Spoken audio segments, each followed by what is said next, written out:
other words, people can't say, how come I only see you at election time?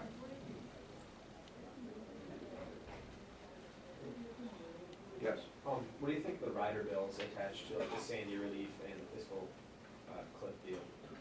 Like the algae grower tax credits and tax credits for Hollywood, stuff like that.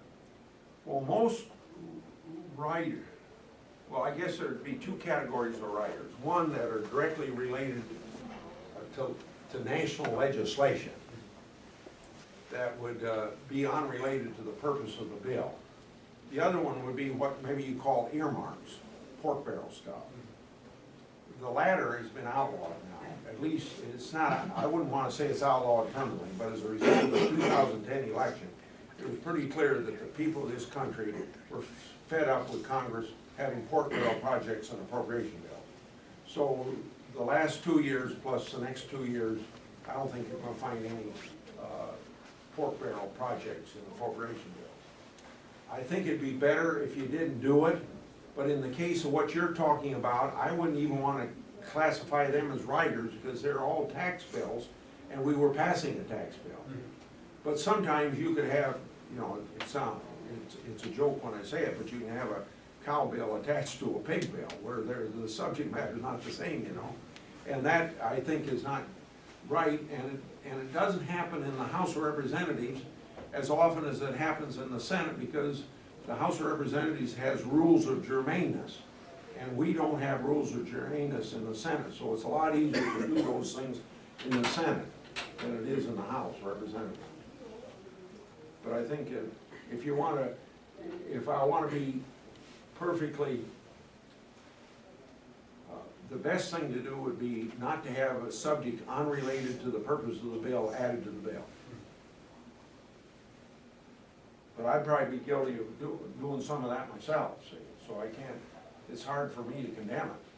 But that's the way the Senate is, unlike the House. Yes? What is your view on legalizing like medicinal marijuana or like the plant itself for the state of Iowa or all of it?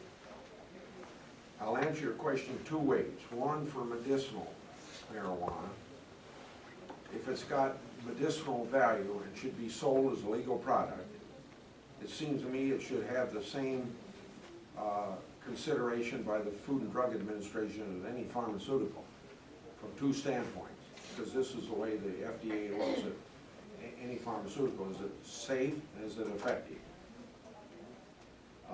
The second one on growing the plant, the plant's got a lot of value other than recreational marijuana. That could be probably good for the economy. But when recreational marijuana under federal law is illegal, you kind of see the growing of legitimate marijuana for economic purposes as maybe a cover-up to promote illegal sale of marijuana. So then from that standpoint, I suppose as long as I see it as a gateway to harder drugs, that I think it should still be illegal. But now this may be changing because, you know, a couple states in the November elections, Colorado and Washington, have voted to legalize it for recreational purposes. Or I shouldn't say just for recreational, maybe it's medicinal as well, or maybe just medicinal. But either way, it still would be a violation of federal law. So if the federal government wants to enforce a federal law, it would preempt the carrying out of the state law. But this administration's been less willing to prosecute than previous administrations have. So it may not be a threat, but it's still a violation of federal law. And the courts are pretty clear that the federal government, under the Interstate Commerce Clause, can regulate that. Yes? What's your view on abortion? If I divided it into two groups, and if this isn't enough of an answer, I'll be glad to tell you. If you divide it between pro-choice and pro-life, I'm pro-life. And I've been pretty consistently pro-life. When I say pretty consistently, I think almost 100%. you know, we don't have a lot of votes on the issue, but every vote we've had, I think I have voted pro-life. Does that answer your question, or do you? You know, what, like, when it comes to, like, someone who's been raped, like, Yeah, I have voted for exceptions for rape, but I wouldn't want to say that, you know, if we've had 20 votes on this in the course of the years I've been in the Senate, I wouldn't want to say that I haven't voted the other way too, but most often, my approach is this, so this might be a better way to answer your question. If I'm pro-life, the ideal thing to do would be to outlaw all abortion, but you can't do that, because you'd have to amend the Constitution to do that. You can't amend the Constitution. So then what can you do that would have less abortions? So generally, in other words, if I took a purist position and said, I'm against all abortions, so I'm not going to vote for anything that wouldn't outlaw all abortions, well, that'll never carry, and I wouldn't be accomplishing anything. But if I could vote for a bill that would outlaw most abortions except for rape, then I would vote for that bill. Does that answer your question? Okay. Can I ask you what you are, pro-choice or pro-life? I'm actually exactly as you are. Okay. Only if you're raped, you should. Okay, yeah. Next question? You've been in the House and the Senate, correct? Yeah.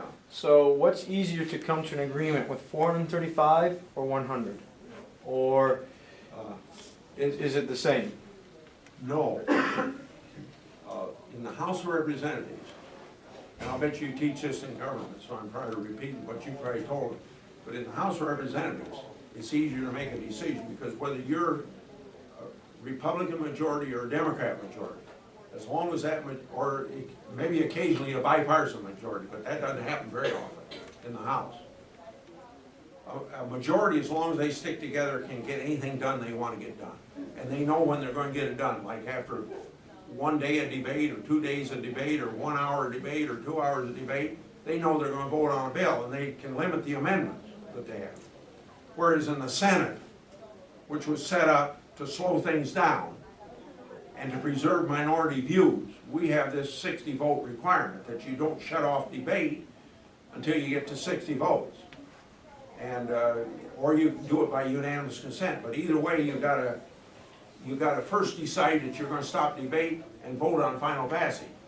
So, if you got 55, like for the next 2 years, we're gonna have 55 Democrats and 45 Republicans. It takes 60 votes to get to finality. You gotta have some bipartisanship or you're never gonna get there. See? So it's a lot easier in the House than it is in the Senate. But the purpose of the two houses are different, you know. All you gotta do is, I guess that's the end. Yeah, go ahead, finish something. Well, this story about George Washington talking to Thomas Jefferson, and Jefferson wanted to know what the heck is the Senate about, because he didn't think you ought to have anything but the House of Representatives. And George, they were drinking tea presumably, and it was hot, and so you know how you used to pour out the coffee or the tea into the saucer to let it cool. He says, well, the House of Representatives is a hot cup of, the legislation they pass is a hot cup of coffee, and you pour it out into the saucer. That's the Senate. You're supposed to cool the legislation in the United States Senate. Do you tell that story? No. Oh. I will now, though. I will now. Yeah. So, Okay, thank you all very much. great audience. Thank you.